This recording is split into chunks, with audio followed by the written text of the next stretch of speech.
तीच भोपळ्याची भाजी खाऊन कंटाळा आला असेल तर असं भोपळ्याचं थालीपीठ नक्की करून बघा। त्यासाठी हिरवी मिरची, लसूण, जिरे याचं एक वाटण तयार करून घ्यायचं। 1 वाटी गव्हाचं पीठ, 1 वाटी बाजरीचं पीठ, 2 चमचे बेसन पीठ, 2 चमचे तांदळाचं पीठ, तयार केलेलं वाटण, हळद, अर्धा चमचा लाल मिरच पावडर, 1 चमचा धना पावडर, ओवा बघा हातावरती चोळून घालायचा, तीळ घालायचे आहे, चवीनुसार मीठ घालायचं, भोपळा किसून स्वच्छ धुवून घ्यायचा आहे, कोथिंबीर घालायची, मस्त असं आपल्याला मिक्स करून घ्यायचं आहे। यात बघा थोडं थोडं पाणी घालून आपल्याला मस्त असं एकजीव करून या पिठाचा गोळा तयार करून घ्यायचा आहे। पीठ बघा मस्त मळून झालेलं आहे।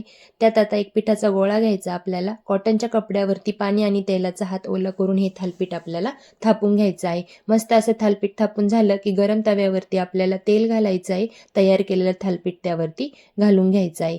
गॅस बघा मीडियम ठेवायचा आहे, वरतून तेल घालायचं, दोन्ही साईड बघा मस्त अशा आपल्याला भाजून घ्यायचे आहे। तुम्ही बघू शकता मस्त असं थालीपीठ तयार आहे। रेसिपी आवडली असेल तर चॅनलला सबस्क्राईब नक्की करा।